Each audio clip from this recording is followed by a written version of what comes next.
Hi, I'm Kathy Bradley and welcome to Jewel School. Today we're going to talk about one of my favorite tools. It's a disc cutter. This one's made by Pepe tools. It's a great kit, it's a great tool. It comes with the cutters, which we'll talk about and show you. This is the tool that you put your copper in to cut it, and positioning dies. We're going to see how to use all of those things. But all of these sizes are the cutters that come with this tool.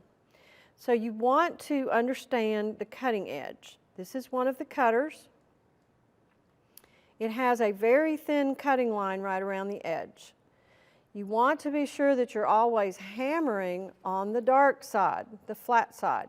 There's a beveled edge here too to help you remember that that's what you hammer. You don't ever want to hammer on the cutting part because you will damage the cutter. This is also angled. It has about a 7% angle on it, and that's to help it cut through the metal just a little bit at a time so that you get a really good cut. You want to always, there are a couple rules with the disc cutter. Whenever you're cutting your piece, I'm using 24 gauge today, you want to be sure that there's a 24 gauge piece on the other side, just to balance it out so that the cutters don't get crooked and cut incorrectly or harm your cutting surface. This tool has a lockdown mechanism so that when it's locked down, it holds your metal in place so that you don't have to hold it and try to hammer and hold the cutting die and all of that all at the same time. This mat is very important because it does protect your cutting edge. And that's one of the rules, is to always cut on a mat. Don't ever hammer onto a steel block or onto anything other than just a plastic or a rubber mat. This is a Pepe lube. This is a lubricating product. You want to just run your cutting edge into that product every time you cut. That protects that very fine cutting edge. So we're going to cut a 1 inch today, so we just place it down in there. This is a brass head mallet. It's a heavy head and it's a dead blow so that it really gives you the effort that you need without using your whole body. It's just a great hammer to use for this. So you're going to just hammer it flat. It goes all the way through, and there's your perfect disc.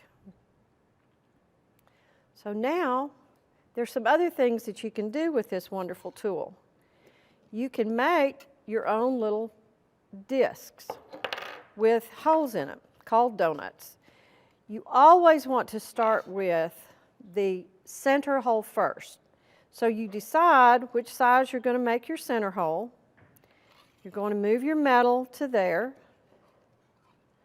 We're going to start with a 1/2 inch center hole. And again, one of the rules is always have this balanced. So you're going to tighten this down. Remember the other rule, always lubricate. Right in here and punch that hole.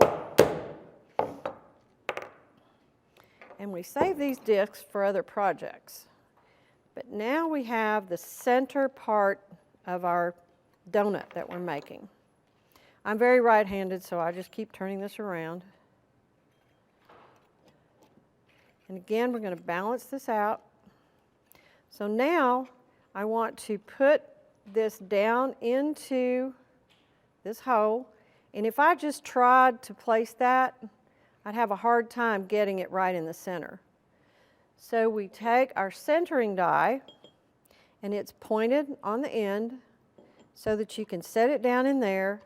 And you make absolutely sure that that's not going anywhere. While it's still there, you tighten this down,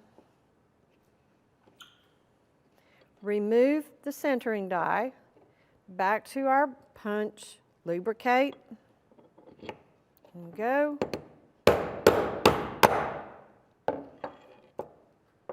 And you have a perfect centered hole in your disc. One of the other fun things you can do, I do this quite a bit, is I like off-center. So I might start with a smaller hole And you always cut the small hole first. Be sure you remember to balance.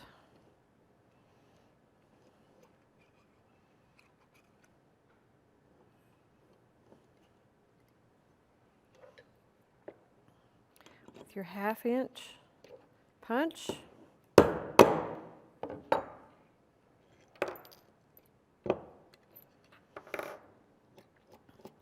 Now, what I want to do is just kind of offset this so it just is a little bit different.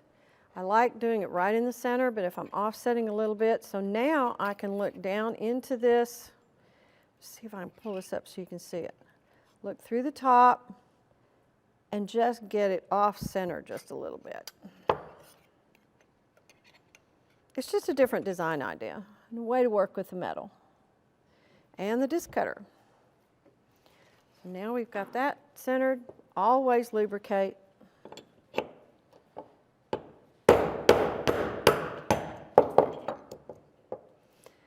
And so now that's just a different look, but perfect circles, perfect circle in the center to design around and to just have fun with.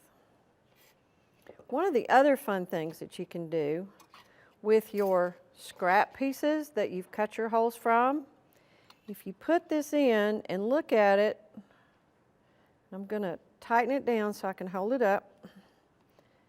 You can make perfect little crescent moons or crescent shapes.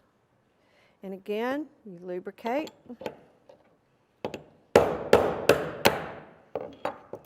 And so now, because moons and stars are always very popular, so it's a perfect edge.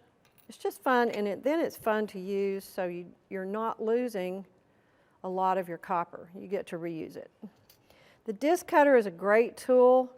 I use it all the time in my studio. I don't know that I could live without it. You can make instant earrings, necklaces. This shows where you can just take each size and make just a really interesting necklace. On this one,